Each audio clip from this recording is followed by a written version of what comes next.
Hey y'all, welcome back to the space. I hope last week was nothing but great for you. And if it wasn't, it's okay. We have today on this good Monday to try it again. Thank you for tuning back into the podcast. Today we are going to talk about a Vistaveria era. Vistaveria is a plant that is in the movie Elements. It's a Disney movie that will manage to grow in any condition. In this movie, fire was outcasted from all of the other elements because it had a reputation for ruining everything. It wasn't until water and fire stepped out of their comfort zone to learn that they can coexist without ruining one another. Also, it resulted in everyone just coming together to the town and just living happily ever after. Now, I want everyone to think of Motions the podcast as just that. Um, we have people from different places. We have different backgrounds, also different ethnicities coexisting because we all make the world go round. The question of the week is to ask yourself, how powerful could you be if you believe that no matter the condition of life, you will be beautiful, you will flourish, you will grow, and that literally nothing can stop you? Think about it. So, I was listening to a podcast by Ronnie Brown, and her message from the podcast was that she's relaunching her life. This is the era that she's in. I'm going to take all of that and also connect it to myself because this is Operation Relaunch Your Life. Um, During the podcast, she really sparked a spark in me. She mentioned that when it is time for you to reach the next level, you are going to, I'm going to read it verbatim. Pretty much, you are going to have to get out of the comfort zone, and God is going to start pushing you into your purpose and destiny. So, this is why you are receiving more tests and trials in life because it's time for you to elevate to the next level. So, I'm relaunching my life as a victor and not a victim. And I say this because this specific situation has taught me, has shaped me into being the woman that I am today. So, when I was about 7 or 8 years old, my mother's boyfriend at the time called me up the steps. He's like, "Oh, can you get me some water?" So I'm like, "Okay, cool." But then I noticed he was ass naked, and not me, ass naked, like no clothes on. So little me kind of like jumped back. I was startled, like, what the heck? But I'm like, okay, let me get you some water. So I went to get the water, came back upstairs, and I'm like handing the water around the corner so I don't see him, but I'm handing him the water. So then, like, he like grooms me into like being more comfortable, with him being naked and us being family and things of that nature.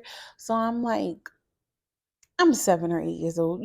I'm like, okay, whatever. So this is a time where we were playing like math games or like I think it was like myscene.com or something like that. Like we were really deep into the computers. So he's like, yeah, if you want to get on the computer, like you can get on the computer or whatever. So I'm like, okay, whatever. Cool. So I'm on the computer, and the entire time, this man is behind me, ass. It's not funny, actually, but he's behind me, ass naked. One thing leads to another. Him like really grooming me into like, we're family. This is what family do. We get comfortable with one another. XYZ.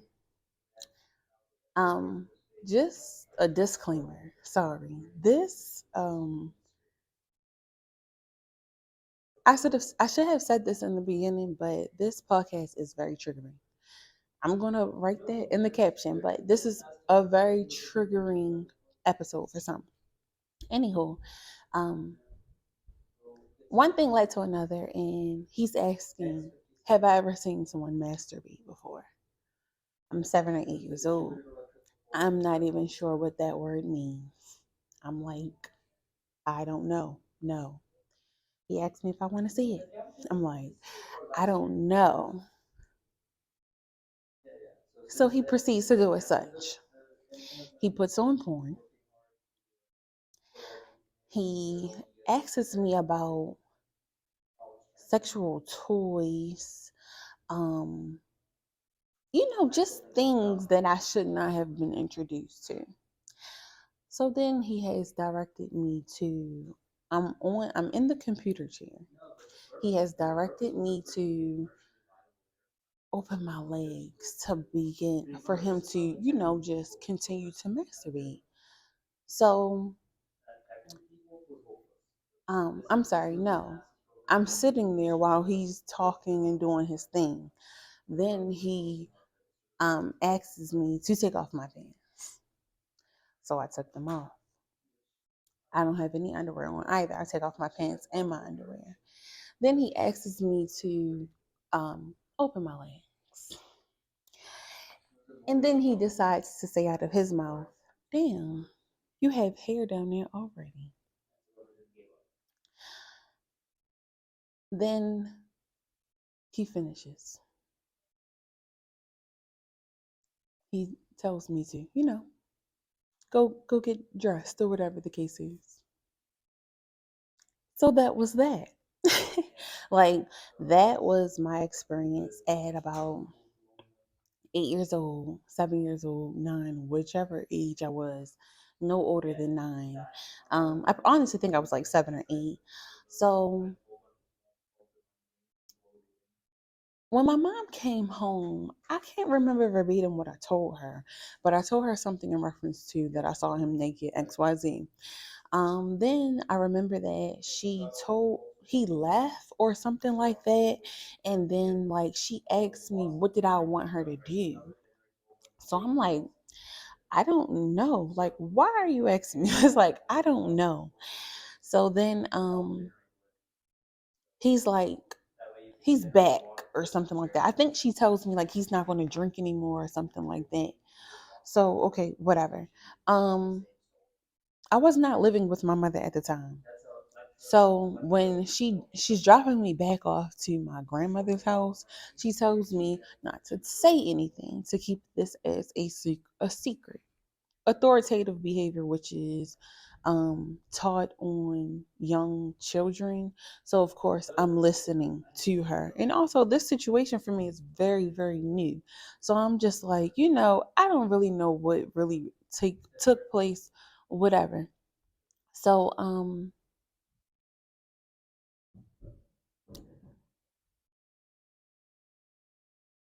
yeah, that took place. And then I never said anything because my mom told me not to say anything. So then life goes on, and then I'm in the 8th grade. We have moved to another state. We're in Virginia. I had snuck downstairs to get on the computer. Was like MySpace days now. I snuck downstairs to get on the computer. I heard someone come out the room. I was supposed to be asleep. So I leave out the room. I'm like, damn, somebody caught me. But I don't have no pants on. So now I'm like irked because what if it's this man? So of course, who it is? This man. I don't have no pants. So I'm like, damn. So he asks me to masturbate. For him to masturbate to me, with just my bra and underwear on, and he'll give me some money. He asked me, did I want to make some money or something like that? I'm like, how? Because I'm not cleaning up.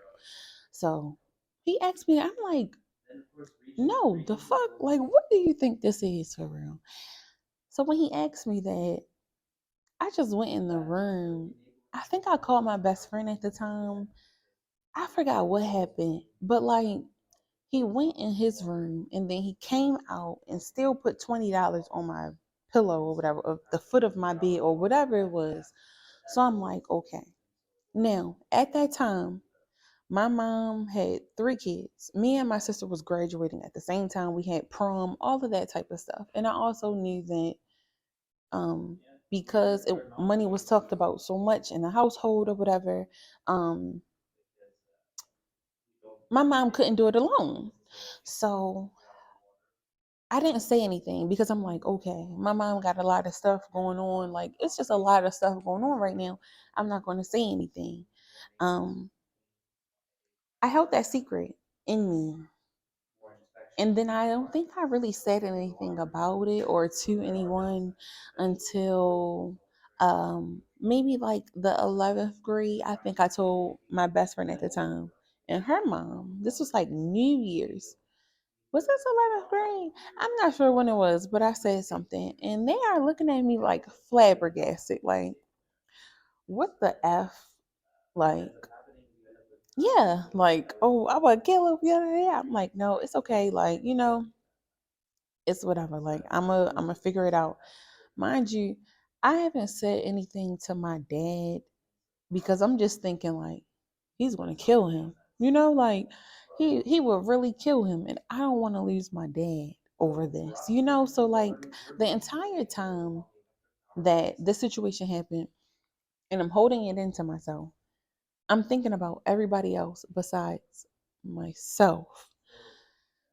But fast forward the story. 12th grade comes. We were moving back to Virginia. We living in Baltimore now.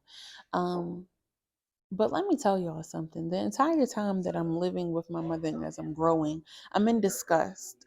But I'm also in survival mode in my own house. I'm watching what I wear. Who like I don't like to be around them or whatever, but I'm just like coping with it because it's been so normal. Like this has been my normal.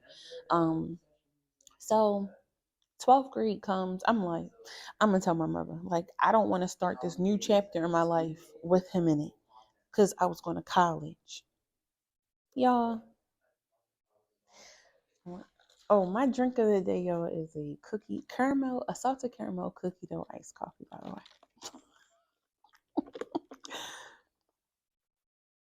But y'all, so I bring my mother this long note in the iPhone.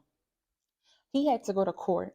So I showed her when he got out the car to go to court because I'm thinking like, okay, I'm gonna show her this letter. We're gonna leave him at the court. We're gonna move to Virginia. Like, like it's okay. My mom at the time had my little sister, and she was like still months old, if not a year, maybe. I'm not sure, but she was young. I'm like, if I can't go to school out of town to, stay home and help my mom, that's what I'll do. Ciao. I told her that ain't shit one tear. I'm hugging her, crying. Like, so we pull off. And then we turn back around. So when we turn back around, I'm like, okay, we about to go bank them or something. like we about to go bank them or something like that. So I'm like, I'm gonna call my aunt because my little sister in the car, mind y'all. So she like, no, don't call nobody. So I'm like, okay, we're just gonna handle this how we gotta handle it. Um, he comes out the courthouse. She gets out the car. They walk down the street, and then I'm in the passenger seat. My mom got out of the driver's seat. When they come back up the street, my mom is coming to the passenger seat. He's coming to the driver's seat.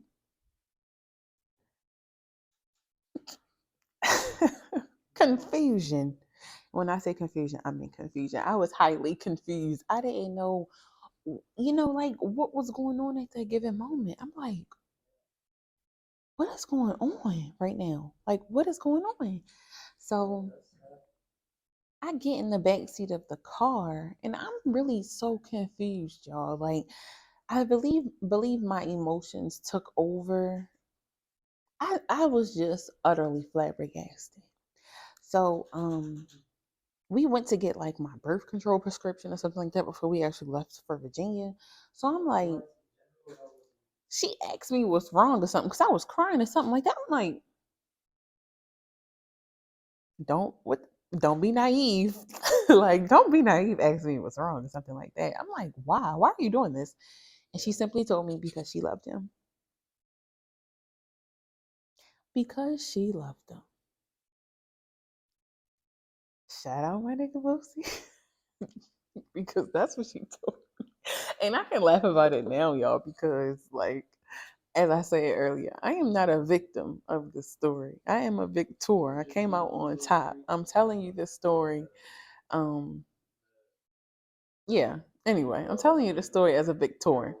Um, so we go to Virginia. I'm not really talking to her, but then like over time, like we started like talking, but she's still going as if this never happened. Like never happened.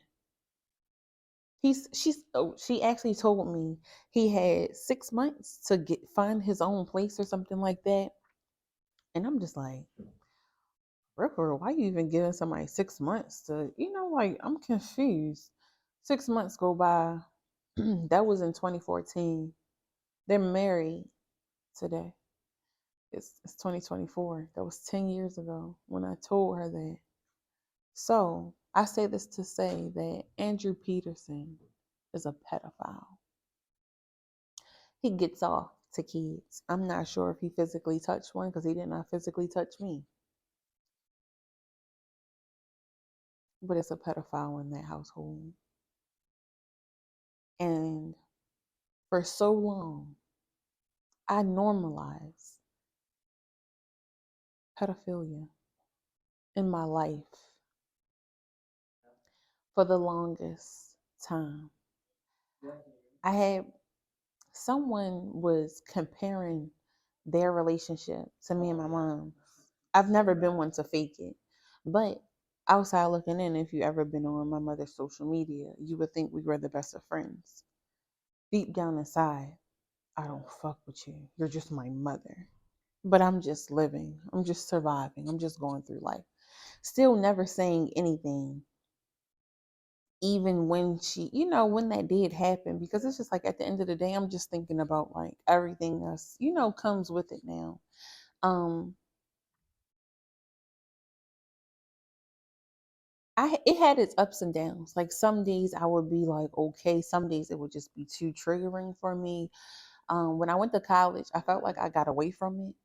But it was a real slap in my face when he drove with us to college, shipped me off to college onto my next level in life. you know? So when I came back home, I was very uncomfortable because it's like, damn, I'm living with this guy, but still never really like, speaking up about it because I just didn't. Um, Later on down the line, um, I found out that he not only did this to me, but he did this to somebody else. He also used to have a picture of his penis as his profile picture on MySpace. He also used to be in one of my family members' friends, younger, like we're younger than him. DMs. I think he was asking him like what they were doing or something. I'm not sure what it was, but um, my mother knew, and she said something like to me like I told him to stop. What do you mean exactly? Like I'm just really confused at this whole little thing. Like, you're okay with this. You can lay next to somebody that gets off on children, that gets excited about children. Um, you can have sex with them. You are just as bad as them. You are just as bad as he is. I cannot not talk to him and talk to you. Right now, y'all are neck and neck to me. Y'all are the same person to me. Y'all on the same level to myself. So I say all of this to say I am relaunching my life as a victor and not a victim. I haven't mentioned anything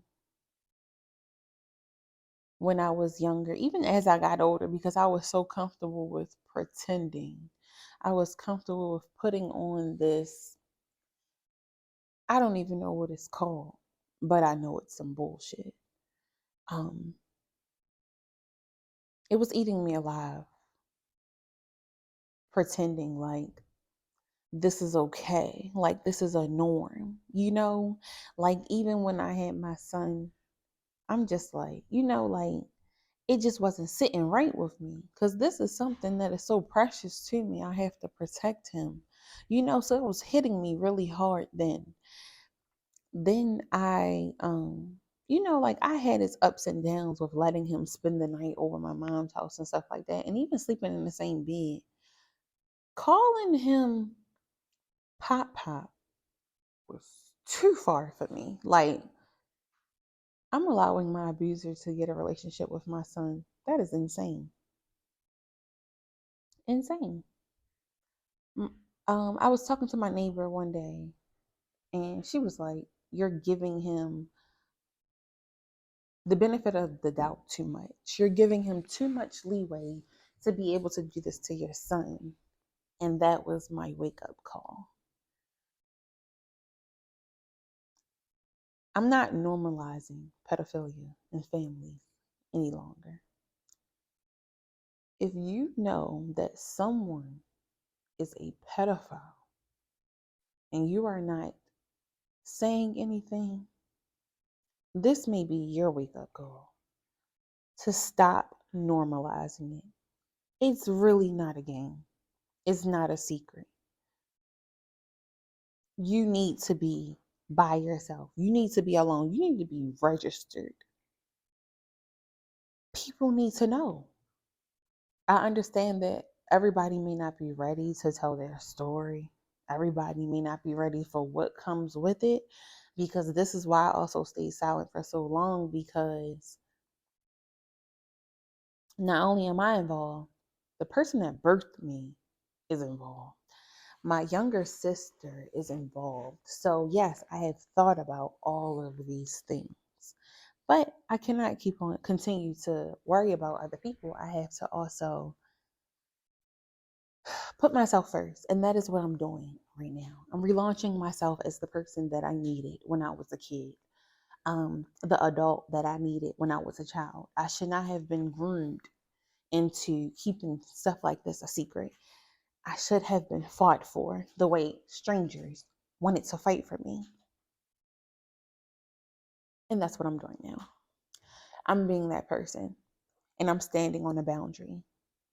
I'm no longer living my life pretending that some shit like that, some foul stuff like that is okay. It is not okay. And then come to find out, my mom said she was touched by one of her mother boyfriends or something like that. And it is um, appalling to me that if something like this happened to you, why aren't you fighting for your kids, for it not to happen to them? Are we okay?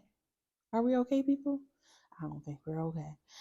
I think because we are normalizing that this activity goes on so much, we are hurting the people that can really benefit from this information, that can benefit from, we're hurting the children as well. Secrets will kill and enable. We have to stop holding it in and speak up to save the next being, because you really don't know who you really could be helping. With that being said, I am wearing this pink today because I am really tapping into my feminine energy and tapping into my pussy power. I was reading this book called Pussy. I put it up there on Instagram. So if y'all didn't read it, y'all should read it. But it says that your pussy is the source of your feminine power. And then also, we have been taught to not talk about our, y'all know this word tripped me up a lot, but we have we haven't been taught to talk about our femininity. And women are groomed into being humble. For what?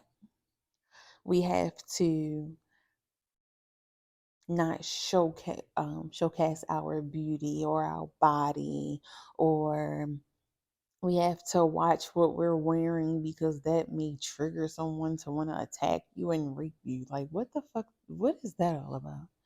Of course, certain things are inappropriate for the streets, but to each his own, you know? So it's just like we have been taught to shy away from that, but why? When it defines us so deeply.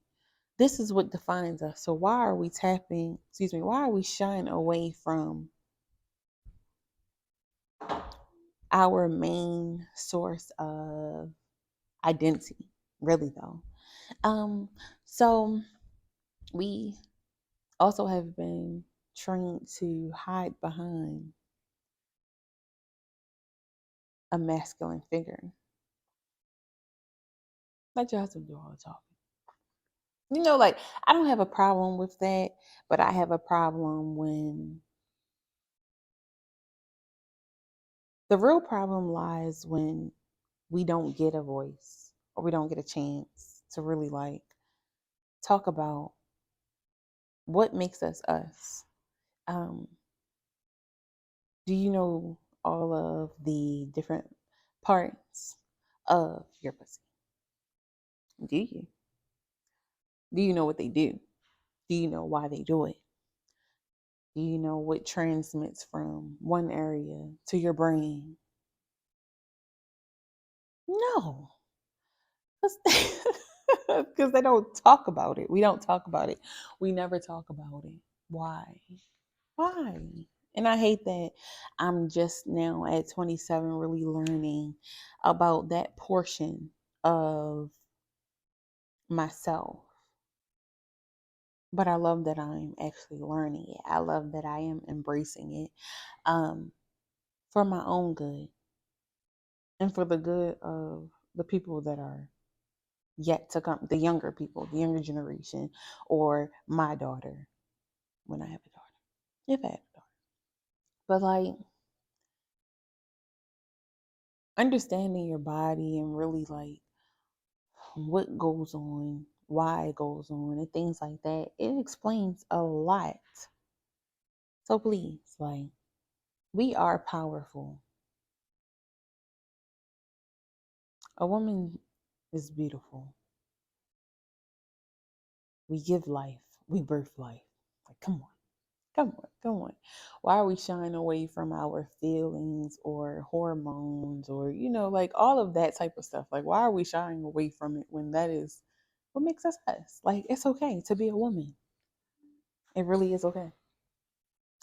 Um, so yeah, I know I just dropped the ball, and that's okay. That's okay with me. But I say all this to say, listen to yourself. Listen to your pussy. She is you. You are her. They have an exercise in the book that says like when you wake up in the morning, um, touch it and ask like, how are we feeling today? Maybe everybody should do that. Like seriously, like try it out. My friend said she does. My friend said she doesn't, and her boyfriend caught her doing it, which was probably very awkward. But we got to do what we have to do. So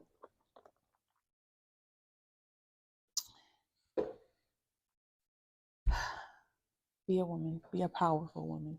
Be a beautiful woman. Don't live life less than because you are a woman, because you may get pregnant or something like that. Like, there's beauty in all of it. Living your power. Ask for the raise. Wear them clothes that you want to wear. Apply for that job. Shit. Invest in yourself. Do what you got to do. You are powerful as a woman. Women are powerful. Women are beautiful. Beautiful. Um, I am big on womanhood right now because I never have tapped into being a girl at a little age, being a teenage girl, being a young adult girl. But now I'm at this point where I have to learn to be a woman. And it's just like, it's no book for that shit. Like, adult, period. But now it's like, I'm 27 years old. I'm such a woman's woman now. I'm such a girl's girl now. Nothing that I do is for the guys at all. Nothing that I do is for the guys. It's all for the woman.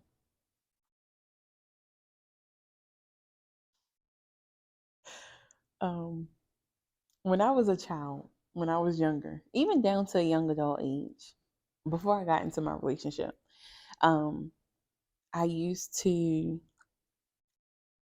think like a man, however you want to call that. But I used to do the same things that um, the guys and the men around me were doing. And that was never my place because I am a woman, you know? Like, you can't be out here thinking like a man.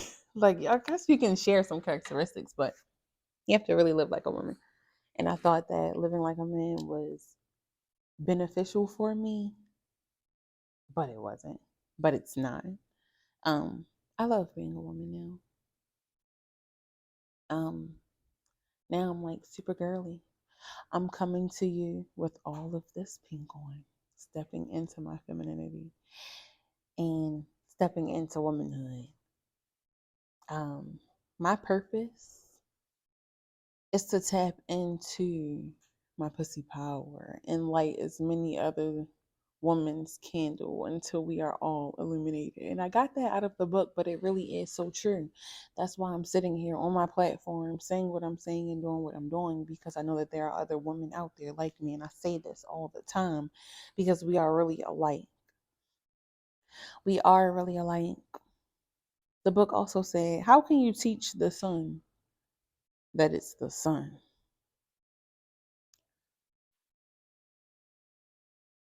We are powerful. We are beautiful. And I'm not just saying this as a woman, but just overall in general. We are. I am actually saying it as a woman. That too. Like that too. The word radiant means to send out light. Oh, I'm sorry. Let me put this back on the glasses on. But it means to send out light, also shining or glowing brightly. And I want to say, to end this off, namaste, which means the light in me honors the light in you. They say this at the end of yoga, and I'm saying this at the end of the podcast because I'm not sure who needs to hear this, but you are not a victim of what exactly you were a victim. But we are not living life as victims of sexual assault, sexual abuse, whatever it is that occurred in our life. We are living as victors. We're coming out on top. I don't want no sympathy. I don't want no pity. What happened to me happened to me. I understand there may have been worse things that may have happened to others. However, I'm sharing this story to spread awareness, not for a bunch of people to call me and talk about anything. I am over this. I have overcome the situation. So here I am. Maybe somebody needs to hear this so that they can overcome theirs. We can talk later on it about how do we actually cope, how do we actually live. That's another topic for another episode. But in the meantime, I love y'all. I'll catch y'all next week. Thank you for tuning into Motions Podcast. I am your host, Naya Perkins. Until we meet again.